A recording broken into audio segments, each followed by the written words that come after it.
दुनिया कहती है कि प्यार अंधा होता है, लेकिन प्यार कितना अंधा होता है ये तब तक नहीं पता चलता जब तक आप उस सिचुएशन से बाहर नहीं निकल आते। आज हम एक ऐसी ही ट्रू स्टोरी के बारे में जानेंगे। नमस्ते, आप सुन रहे हैं toss the other side story. Mukul, जो कि बरेली में क्लास 12 कंप्लीट किया था, घर का बड़ा बच्चा था। उसके मम्मी पापा चाहते थे कि वो आईआईटी की तैयारी करे, लेकिन बरेली में उस समय कोई ज़्यादा अच्छे इंस्टीट्यूट नहीं थे, इसलिए उसको दिल्ली में एक प्रीमियर इंस्टीट्यूट में तैयारी करने के लिए भेजा गया और वहाँ पे वो हॉस्टल लेकर रहना शुरू कर दिया। पर जैसा होता है, बच्चे जब घर से दूर जाते हैं तो काफ़ी होमसिक फील करते हैं। तो मुकुल को वहाँ अपने शहर का कोई मिला नहीं और वो हमेशा एक्सपेक्ट करता था कि उसके शहर का कोई दोस्ती उससे मिल जाए या कोई जान पहचान मिल जाए, ताकि उसकी लाइफ थोड़ी इजी हो वहाँ पे। एक दिन कोचिंग के ब्रेक में वो पढ़ रहा था, अचानक से उसका नाम किसी ने बोला। उसने सर उठा के देखा तो सामने से एक जानी पहचानी लड़की ने उसको हाय बोला। उसने बोला, हाय मुकुल, कैसे हो? मैं अंजलि। तो मुकुल को अचानक फ्लैशबैक हुआ कि अंजलि बरेली में उसके साथ स्कूल में पढ़ती थी और 8th क्लास के बाद वो स्कूल छोड़ के चली गई थी। वो काफ़ी खुश हो गया। स्कूल में तो कोई खास बात होती नहीं थी, पर नए शहर में अचानक से कोई पुराना परिचित मिल गया, उसके लिए बहुत अच्छी बात थी ये। अंजलि से उसने हाय बोला, काफ़ी खुश हुआ। उसने पूछा, अंजलि तुम यहाँ पे कैसे? तो उसने बोला, तुम जानते हो मेरे पापा की ट्रांसफरेबल जॉब थी। 8th के बाद मैं दूसरे शहर में चली गई थी। अभी मेरे पापा मम्मी बनारस में हैं, तो मैं दिल्ली तैयारी करने आई हूँ। और इसके बाद दोनों की धीरे धीरे काफ़ी अच्छी दोस्ती हो गई। अंजलि भी काफ़ी समझदार लड़की थी और मुकुल और अंजलि की टीम काफ़ी अच्छी बन गई। वो साथ में टेस्ट्स की तैयारी करना शुरू कर दिए, डेली पढ़ना शुरू कर दिए, साथ में घूमना भी शुरू कर दिए। मुकुल को अंजलि के नाते काफ़ी लाइफ में मोटिवेशन मिल गया। मुकुल काफ़ी पढ़ने में तेज़ हो गया और दोनों का ये प्लान था कि हम लोग कहीं ना कहीं साथ में कोई ना कोई अच्छा कॉलेज तो क्रैक कर ही लेंगे। ये दोस्ती कब प्यार में बदल गई पता ही नहीं चला। अंजलि गर्ल्स हॉस्टल में रहती थी और मुकुल एक बॉयज़ हॉस्टल में रहता था। तो डेली कोचिंग के बाद ये थोड़ी देर टहलते थे और उसके बाद मुकुल इसको सी ऑफ करके गर्ल्स हॉस्टल में छोड़ के वापस जाता था। ये लगभग डेली का रूटीन हो गया था। और फिर करते करते दिवाली का टाइम आया। दिवाली के समय सब लोग घर जाते थे, क्योंकि शुरुआत में जैसा कि मैंने बताया था, मुकुल घर से काफ़ी अटैच था। तो उसके मम्मी पापा ने बोला, आप दिवाली के टाइम आ जाओ, काफ़ी दिन से तुम्हें देखा नहीं।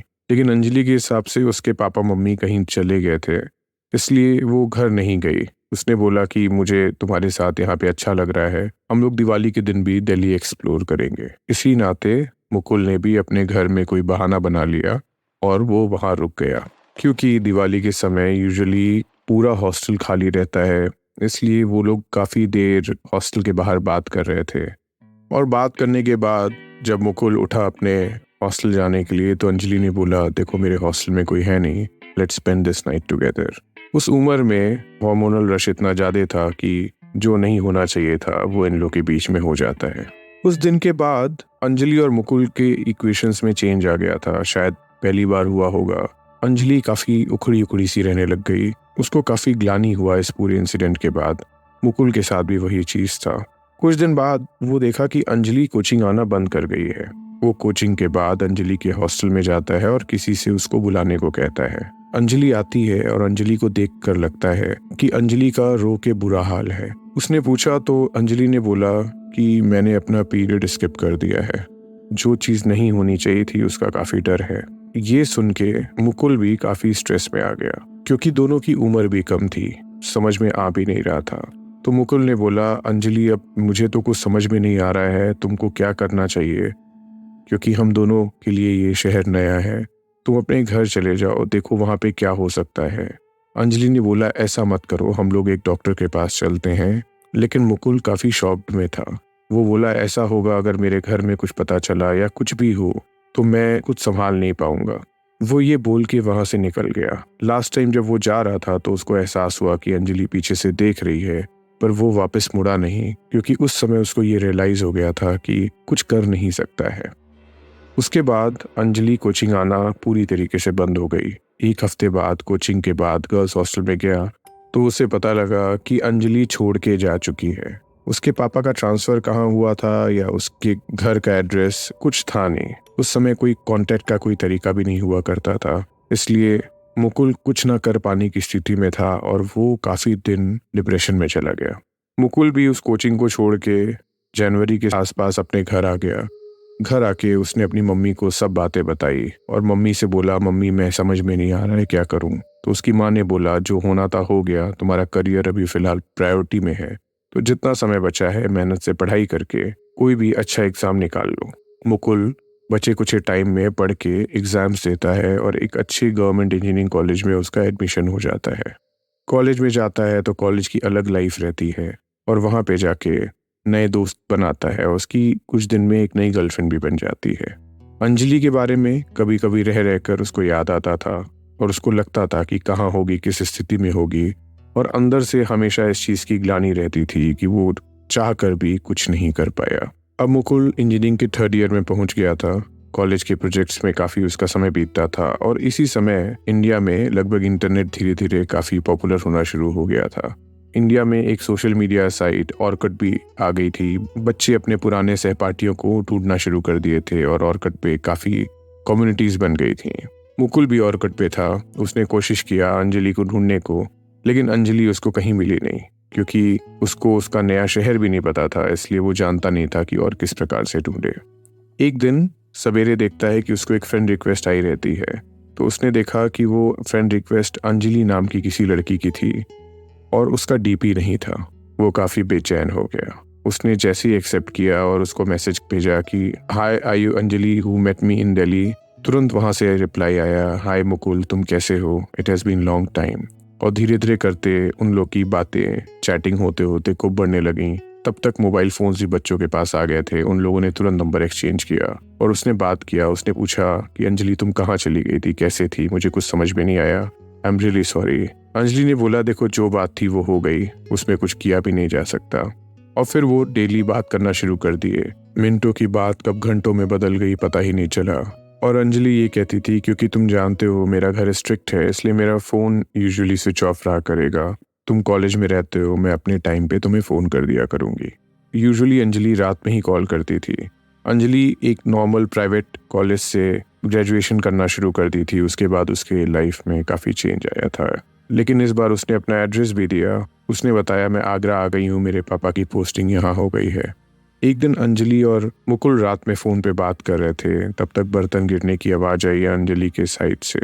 ये अक्सर आती रहती थी। अक्सर मुकुल ये महसूस किया करता था कि जब अंजलि से बात करता है तो वहाँ से कभी कभी बर्तन गिरने की आवाज़ या किसी के कदमों के चलने की आवाज़ या खटखट करने की आवाज़ काफ़ी तेज आती है। अंजलि से पूछता था तो अंजलि कहती थी कि मैं बताऊंगी, ये पड़ोस में कुछ लोग रहते हैं या किराएदार रहते हैं, उनकी आवाज़ होती है, वो लोग काफ़ी रात में आते हैं। लेकिन एक बार उधर से चीखने की भी आवाज़ आना शुरू हो गई। तो मुकुल ने पूछा, ये कौन चीख रहा है?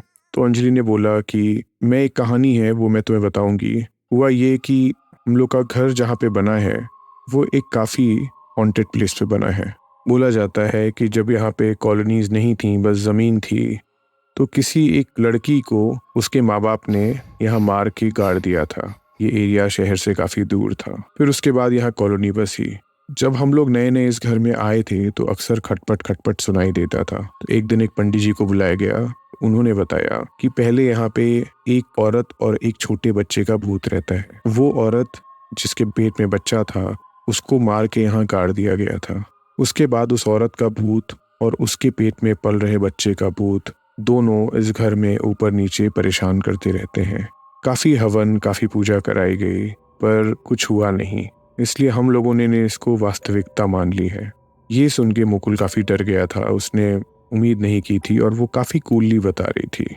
करते करते इस तरीके से लगभग 6-8 महीने हो गए थे। और यूजुअली इंजीनियरिंग के 7 सेमेस्टर के बाद लोग इंटर्नशिप करने जाते हैं। तो लकीली मुकुल को आगरा के पास में ही एक इंटर्नशिप मिली, एक फैक्ट्री में। मुकुल काफ़ी एक्साइटेड था। उसने बोला, अंजलि मैं आगरा के पास आ रहा हूँ और मैं तुमसे मिलना चाहता हूँ। अंजलि ने ये सुनते ही बोला कि मुकुल, मैं तुम्हें हमेशा से सीधा मानती थी, लेकिन तुम कितने दिन झूठ बोलोगे? क्या तुम अपने कॉलेज की गर्लफ्रेंड को मेरे लिए छोड़ दोगे? ये बोलते ही अंजलि हंसना शुरू कर दी और फिर उसने अपना फ़ोन काट दिया। मुकुल अचानक से स्तब्ध हो गया। वो समझ में नहीं आया कि उसको ये पता कैसे चला उसकी कॉलेज में गर्लफ्रेंड भी थी। वो उसके बाद उसको फ़ोन करना शुरू कर दिया तो फ़ोन स्विच ऑफ आया और काफ़ी दिन तक वो फ़ोन हमेशा ही स्विच ऑफ आता था। 7th सेमेस्टर के बाद मुकुल आगरा के पास पोस्टिंग पा गया एक फैक्ट्री में, और एक दिन वो ढूंढते ढूंढते अंजलि के एड्रेस पे गया जो अंजलि ने दिया था। उसने जो सोचा, अब हो ना हो तो एक बार अंजलि को मैं मिल ही लेता हूँ, उसको अपनी बातें बता देता हूँ कि उसने ब्रेकअप भी कर लिया अपनी गर्लफ्रेंड से और वो अंजलि के साथ अपना पूरा जीवन बिताना चाहता है। जब बताए गए एड्रेस पे मुकुल पहुंचा तो कुछ ऐसा हुआ जिसका मुकुल को कोई अंदाजा भी नहीं था। इसके बारे में हम जानते हैं इस कहानी के दूसरे हिस्से में। नमस्ते, आप सुन रहे हैं toss the other side story. हम स्पॉटिफाई पे भी हैं, उसका लिंक डिस्क्रिप्शन में दिया है। यहाँ तक सुनने के लिए धन्यवाद। नमस्ते।